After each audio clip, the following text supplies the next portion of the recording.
శివపార్వతి గారు ఎలా చూడాలి? ఎక్కడైనా సరే నేను కొద్దిసేపటి క్రితం అన్నట్టు కూడా ఎక్కడైనా భూమి కొంటే వాటి ధరలు పెరుగుతాయి రానున్న రోజుల్లో. ఇక్కడ భూమిలే పెరుగుతున్నాయి. దాదాపు కొన్ని వందల ఎకరాలు కూడా కబ్జా చేశారు వైసీపీ హయాంలో పెద్దిరెడ్డి ఫ్యామిలీ అంటూ కూడా వినిపిస్తున్న నేపథ్యంలో మీ కామెంట్ ఏంటి?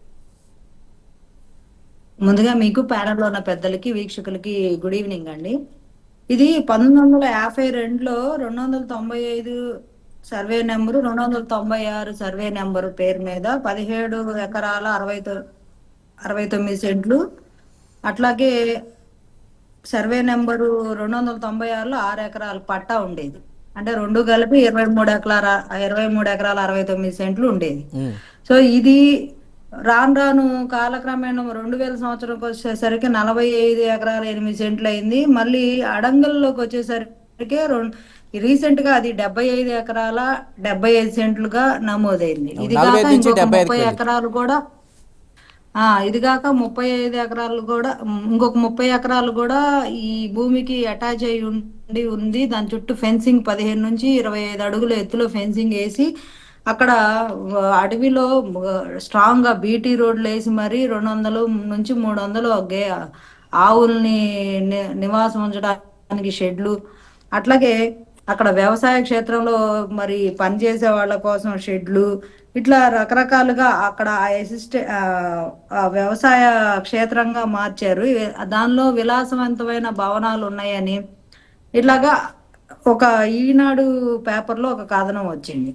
సో దీన్ని బేస్ చేసుకొని వెంటనే అటవీ శాఖ అధికారుల్ని పిలిపించి రివ్యూ నిర్వహించి దీని మీద నిజాలు తేల్చండి, దీని మీద ఒక సర్వే చేయండి, ఈ భూమి నిజంగా అన్యాక్రాంతం అయిందా లేదా తక్షణమే రిపోర్ట్ అందించాలని చెప్పి పవన్ కళ్యాణ్ గారు అటవీ శాఖ అధికారులను ఆదేశించడం జరిగింది. అలాగే ముఖ్యమంత్రి గారు కూడా ఆదేశించడం జరిగింది. అయితే ఎక్కడైనా ఇప్పుడెప్పుడో 1952లో ఉన్న భూమి అదే సర్వే నెంబర్ మీద 23 ఎకరాలు ఉన్న భూమి రాను రాను సర్వే నెంబర్ అదే ఉంది 75 ఎకరాలుగా మారిపోయింది. అది ఎట్లా సాధ్యమైంది అనేది ఇప్పటికీ అర్థం కావట్లా. ఈ వింత ఏంటో అసలు ఇప్పుడు కూడా అర్థం కావట్లా. ప్రపంచంలో ఇది 8వ వింత తర్వాత 9వ వింత అని చెప్పుకోవచ్చు మనం. ఎట్లాగా ఉంటే భూమి కూడా గుడ్లు పెట్టిద్ది అని ఇప్పుడే అర్థమైంది.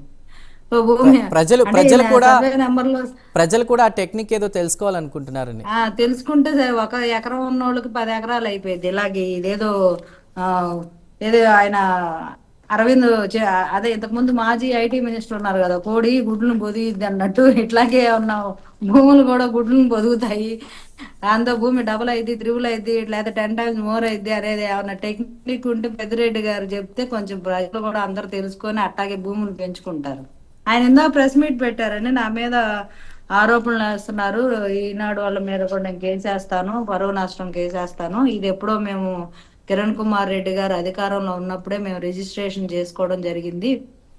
అలాగే నేను అప్పుడే ఆ హౌస్ కట్టుకున్నాను. అది విలాసవంతమైంది ఏం కాదు. మా చేలో రైతులు పనుకోవడానికి, మాకు పండించే రైతులు మామిడి పంట పండిస్తారు, వాళ్ళు రెస్ట్ తీసుకోవడానికి నేను కట్టించిన ఇల్లు అదే అని చెప్తున్నాను.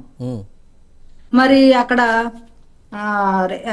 అక్కడ ఏదైతే రొంపిచెర్ల మార్కెట్ యార్డ్ నిధుల్ని దుర్వినియోగం చేస్తూ రోడ్లు నిర్మించారని గతంలో కూడా చాలా ఆరోపణలు వచ్చినాయి. మార్కెట్ యార్డ్ నిధులు మరి ఏం చేశారు, ఈయన ఎందుకు వాడుకున్నారు, దాని మీద కూడా ప్రాపర్ ఎంక్వైరీ జరగాలి.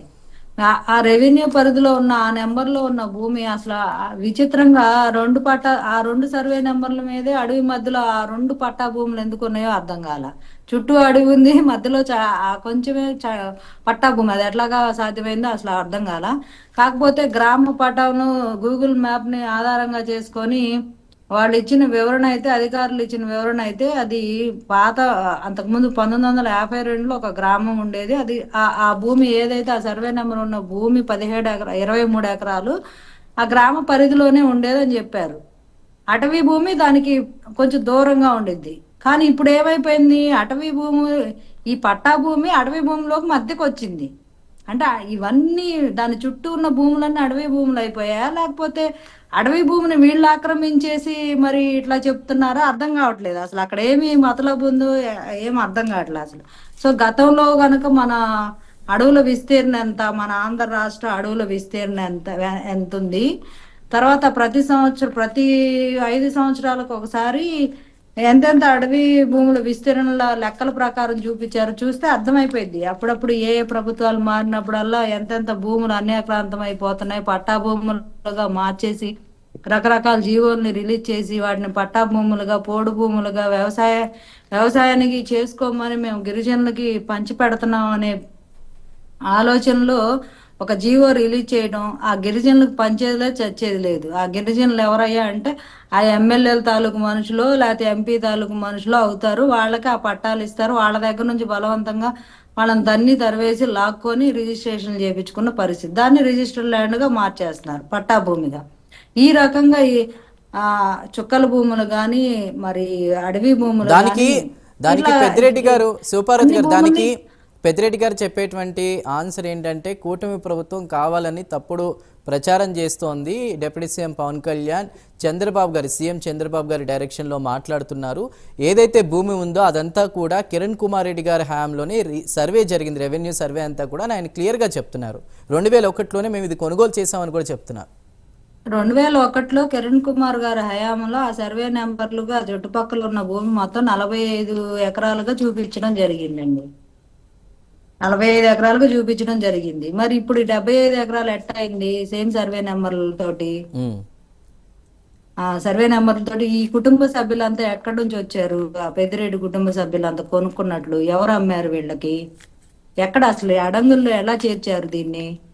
ఇవన్నీ తేలాల్సిన అవసరం ఉంది. ఎట్లాగా ఆన్లైన్ చేశారు, ఎవరు అమ్మారు, ఎవరు ఇచ్చారు, అసలు అక్కడ ఉన్న భూమి ఏంది, గవర్నమెంట్ భూమి ఏంది, ప్రైవేట్ ల్యాండ్ ఏంది, ఇవన్నీ తెలియాలి కదా జనాలకు కూడా. ఆయన మా కలెక్టర్ గారు ఇచ్చారు, సిగ్నల్ ఇచ్చారు, మా కలెక్టర్ గారు ఆదేశాలు ఇచ్చారు, వేసుకోమన్నారు ఫెన్సింగ్, ఇదిగోండి కావాలంటే లెటర్ అని చెప్పి మేము కూడా ప్రెస్ వాళ్ళకి ఇస్తా అని చెప్తున్నారు. ఆయన కలెక్టర్ గారు ఎందుకు ఇచ్చారు, దేనికి ఇచ్చారు, ఏ భూమికి ఇచ్చారు, ఏ నెంబర్ నుంచి ఏ నెంబర్ వరకు ఇచ్చారు, ఈయన ఆక్రమించుకున్న భూమికే ఇచ్చారా, ప్రైవేట్ ల్యాండ్ కి ఇచ్చారా, అటవీ భూమికి ఇచ్చారా, దీని గురించి క్లియర్ గా చెప్పాల్సిన అవసరం కూడా ఉంది కదా. సో అది వాళ్ళు చెప్తారు కరెక్టేను.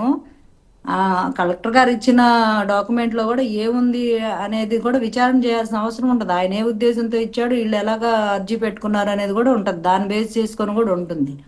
సో ఏదైనా విచారణ చేస్తేనే కదా తెలిసేది.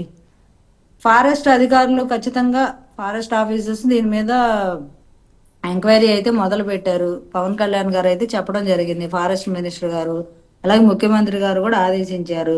ఒకవేళ వీళ్ళు తప్పుడు ప్రచారం చేసి ఈనాడు వాళ్ళు తప్పుడు కథనాలు రాశారు అంటే ఆయన కోర్టుకి వెళ్తానంటున్నారు కదా, శుభ్రంగా వేసుకోవచ్చు కోర్టులో. అది నిజమైతే ఆయన దోష అవుతాడు, అబద్ధమైతే ఆయన పరువు నష్టం వాళ్ళే చెల్లిస్తారు పరువు నష్టం. రైట్ శివపార్వతి గారు. రైట్ సైద్ రఫీ గారు ఉన్నారు టీడీపీ నుండి. రఫీ గారు ఎలా